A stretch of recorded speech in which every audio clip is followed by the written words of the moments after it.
Chris and I just ran the very first returning rider for 2021 up here in Everett, and there are some lessons we had from today. A lot of the activities, we just kind of switched the order on it, but the two that were uniquely changed were the vision and the braking. Yes. And Chris, we got to experiment a lot. We did. We rolled the dice there. We really did. Yeah, we had a whole ton of guys in the figure eight. This skill is critical for decreasing hazard perception time to take action before the hazard becomes an emergency. Home position also corrects the most common vision errors in common crashing. All right, so let's think about this. This is how it's going to work for you. You have a start point right here for you. What you're going to do is you're going to take off. We have two figure of eights out, one this side, one this side. All right, what's going to happen is this. You can go left or right, alternate each time. It's up to you, right? We want you riding the circles. We want you going around in both directions.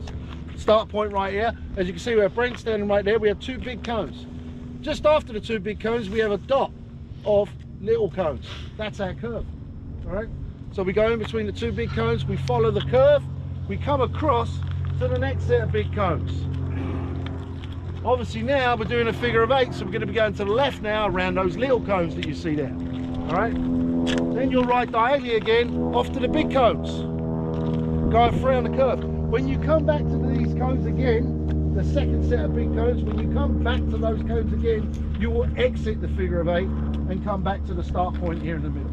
What were some of the takeaways on the new layout and the new activity? I think what it did was it actually forced the riders to really get that home position in earlier, because they knew there was going to be some interaction.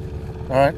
So it didn't just let them drop their eyes down on the path of travel. They knew something was coming, so they had to look further out. It forced them to plan ahead, which I think dialed in their vision a little earlier. And that's what we were brainstorming this and going, how do we make this more efficient? We do the vision, we're around in the circles, and that's great, but how do you make it more real? Since that's the whole idea behind the returning rider and the LTR.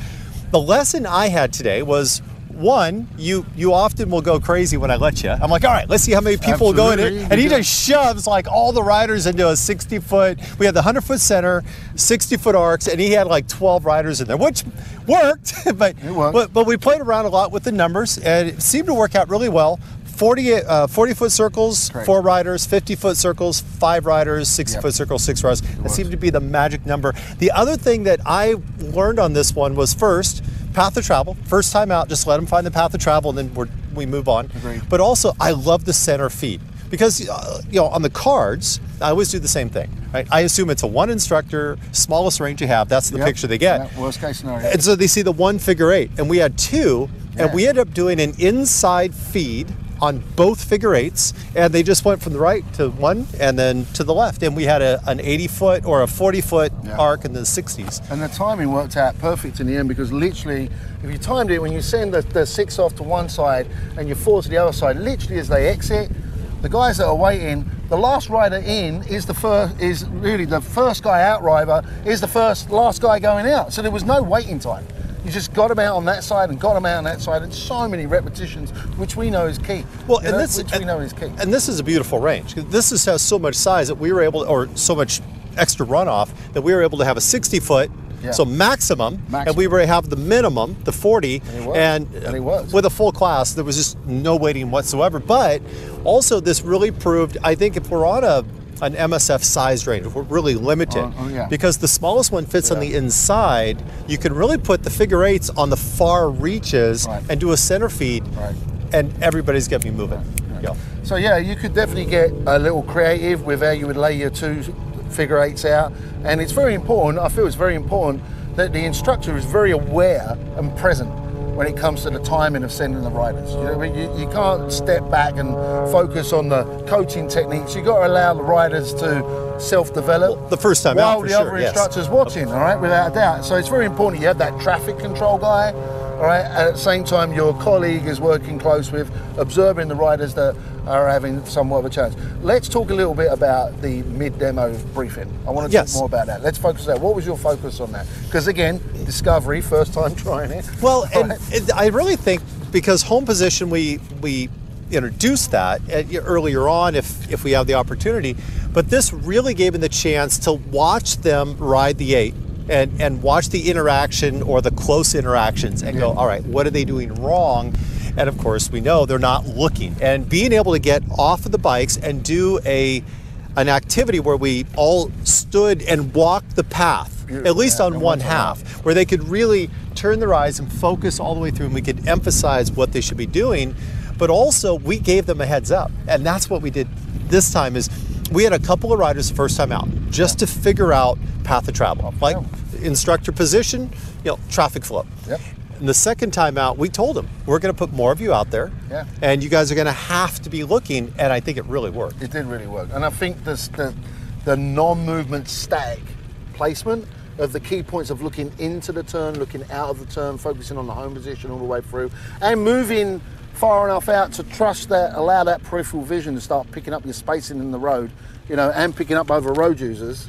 I think that really gave them a really good solid foundation. And you did a really nice thing on this one. What you do is you talk about tracking where they are on the road and using that peripheral to track the road. And I played off of that, and that worked out really well, because as we went and we were walking through the corner, and what I did is I told them, when you enter the corner, as you're entering or coming to that entry gate, that your home position's at the exit. Right. That makes perfect sense. As soon as you pass that threshold, it needs to be to the crossover, and by the time you're halfway through, it should be all the way through. But building on your peripheral, the idea that, they should be far enough out to track where the corner is, but also that they should be tracking the crossover traffic with peripheral. And we don't get to do that with the old layout. Right. And what I liked was the comments after, with the questions. I don't think I've ever seen such interaction to the specific point of the vision skill so early on, because I think we gave them more opportunity. We gave them more opportunity to self-develop, and therefore the briefing questions were easy. I've never done a debrief like that before, where I didn't have to follow up with an additional question because I was getting crickets. There was no crickets now, so I like that activity. Well, and there were no lines. I loved there was no by the first part a little bit. The second part, there was just no lines, and that was with a 40 and a 60.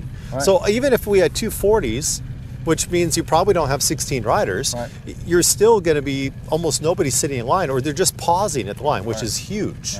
Right. What I love about this is, it's development. It's moving forward. We're trying to move the needle here. We're trying to embrace, the challenges the riders have.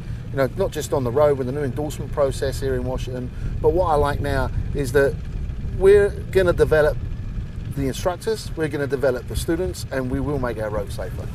And one of the things that drove us to make this adjustment for the 2021 curricula was Chris was running one extra practice after the class was over, because on the test, the endorsement test, people are just lost path of travel, and I'm sure anybody, you've probably all seen it, that guy that does the oval or just can't figure out how to do a silly crossover.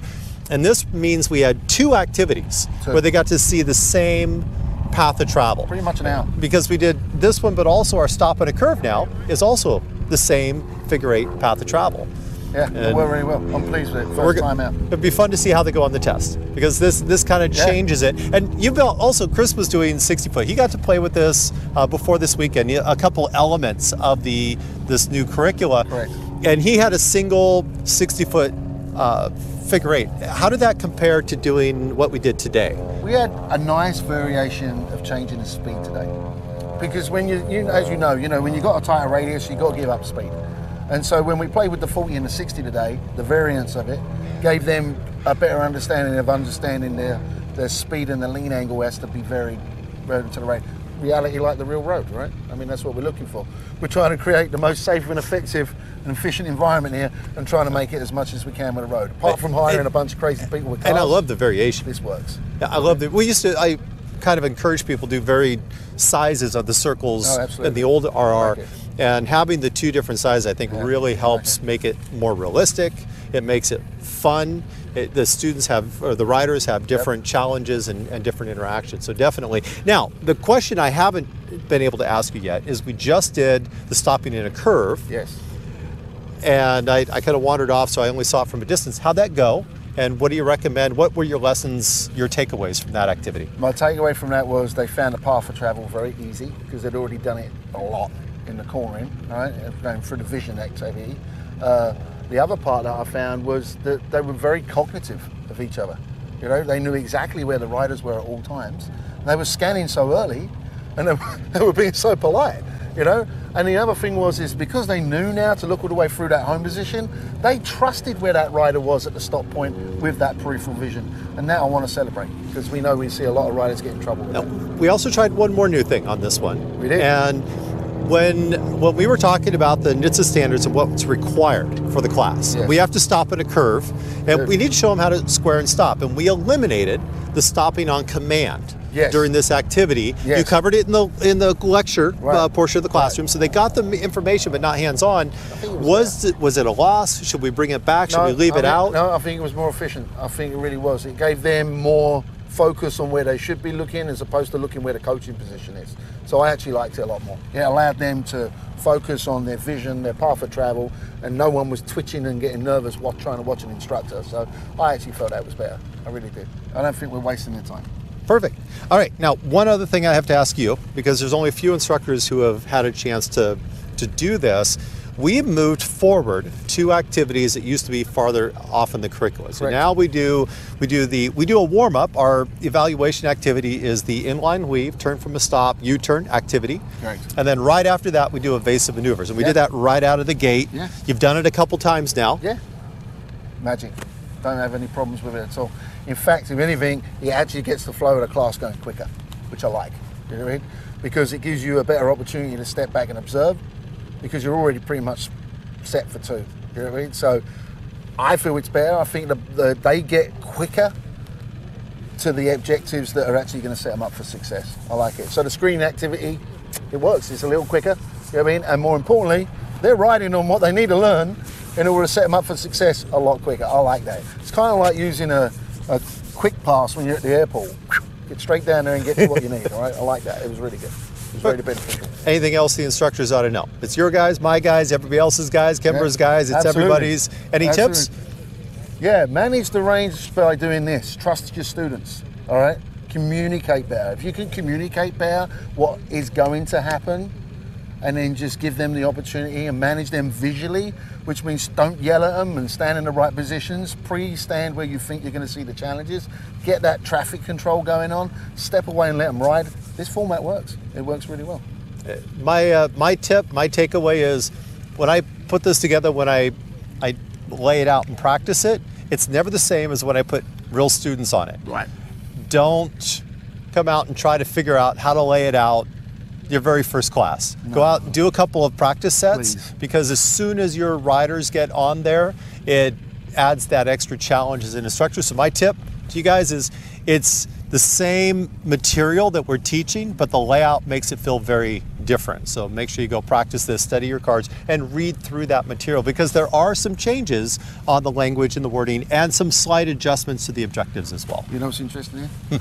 They're riders. Maybe they should go ride it. Not a bad idea. Let's get back to work. Excellent. I like it. That's cool. All right, let's go. Ready, set up. In perfect corner. I love it. Hey guys, come on over here. Come on down.